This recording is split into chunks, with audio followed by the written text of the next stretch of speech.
you are, obviously, the game of football. But you make it evident more than that, more important than that is the game of life and your walk with Jesus, man. You know, there's a good quote out there, until you know what you're willing to die for, you're not ready to live, you're just existing. You know, there's some things that you have to lay aside, some things you have to die for in order to live for him. Tell us a little bit about what Jesus means to you and maybe some of those things you know you need to let down to live for him. Oh, I mean, it's definitely, I will definitely say it's a tough business, a tough job to be a Christian in. So that being said, you got to let go of a lot of things. You got to, I mean, a lot of the guys you hang out with, I mean, nothing wrong with it. I mean, a lot of people in this world are not Christians. So some of the things, you know, you just have to sit there and you hear some things, you got to let them go out one ear and, you know, in one ear and out the other and not have to worry about that stuff. And, I mean, it's basically being a Christian, Jesus is my life. I mean, it's who I live for. It's who I, you know, try to wake up every day and be like. And, you know, like everybody, I fail every day. But, you know, it's something that it means the world to me, and I have a great wife that really supports me in that and helps me in my walk. And I definitely think that it's just an awesome thing. And, you know, the more you can try to shine out and show everybody what kind of life that is, that it's still an awesome life, you're not losing anything, I think that's the biggest part.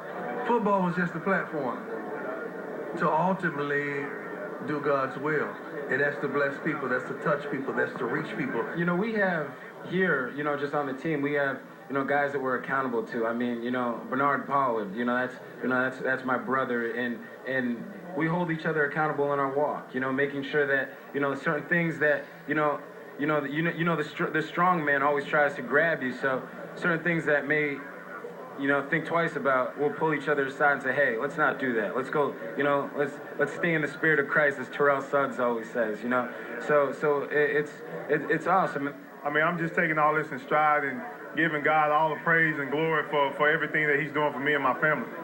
My faith, as far as keeping me focused on the field and off the field, it kind of works hand in hand. You know, when I'm playing the game, you know, my faith is what keeps me going, which keeps me humble, makes me a leader. And as far as off the field, I can stay away from the negativity, the negative things that life brings you, and that transforms me into a leader as well, because I can go back and I can implement what I do off the field to my teammates. The Bible says in Acts 20, my life is nothing to me unless I finish the work. How important is it to finish strong? You can talk football and life.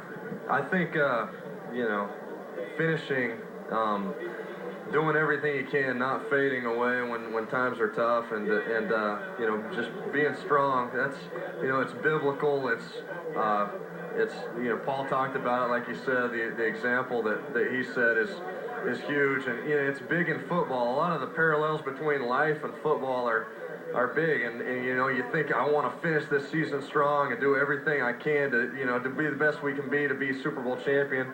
You know, we need to feel the same way about our faith, and, you know, finishing our walk strong. And, you know, at the end of the day, he can say, well done, good and faithful servant. And, you know, there's a lot of similarities, but you know, the most important thing is definitely, you know, not football, it's the faith. You know, I try to give him all the glory, you know, especially out here on this field. Any play I make, you know, it's a stage, you're on a platform, and, you know, you can really use it as a blessing and use it, you know, to show other people.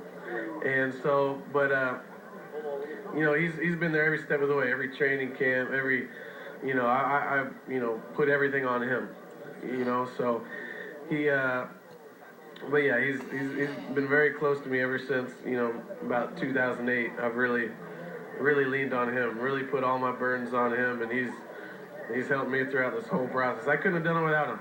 It's been outstanding. It's been outstanding. I mean, we got a lot of guys on this team that believe in God a lot, that has a lot of faith, and, you know, we believe in each other. We go out there every time we step on the field. I mean, we believe in what each other can do. We believe in the guy next to you, and we're holding everybody accountable.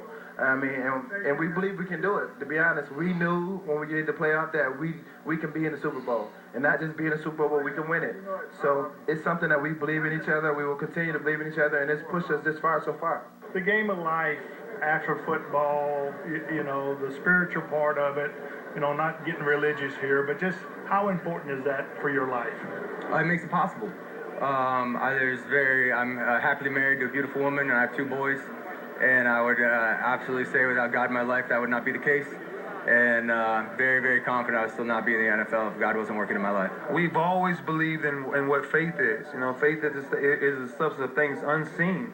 And when you have that, you know, it's hard to believe in sometimes or listen to, you know, what man says, you know, because man can, you know, we can be tricky with words. You know, we all can. And, you know, you hear, oh, you're too small. You can't do this. You can't do that. And then you don't have too many more people to believe in, you know, than your faith. You know, we have a lot of men of faith in our locker room, and it starts from, you know, the head coach on down. So it's definitely, you know, when you have a locker room with men like that in it, you definitely see it impacting other guys, and it definitely spreads. So, you know, I understand that, you know, everything I have I owe to him. So, you know, now here I am a father and husband, and so I'm trying to teach the same things to my kids. And, you know, I just want, you know, to thank God every day for the opportunities that he's presented me, and then help lift others up with the platform I've been given. Well, I think, you know, for me as a football player, I understand, you know, I understand the gift that I have, and I understand who gave me the gift. You know, I don't lose sight of that. So the first thing I want to do is I want to let you know why I'm here, who gave it to me, and why he gave it to me. You know, I mean, a question I always ask myself, God, why'd you give me football? Why, you know, but, you know, it's been good to me. So God has opened that door for me, you know, in my family, and just a lot of our players on our team, you know, so that's one of the big things. And I mean, you know, I can't sugarcoat nothing. I've never been that way, and I never will. I never will do it. You know, I'm very, very appreciative on you know, on what God's done, on my faith, my, you know, my family, my teammates, everything, you know, and I can't hold that in.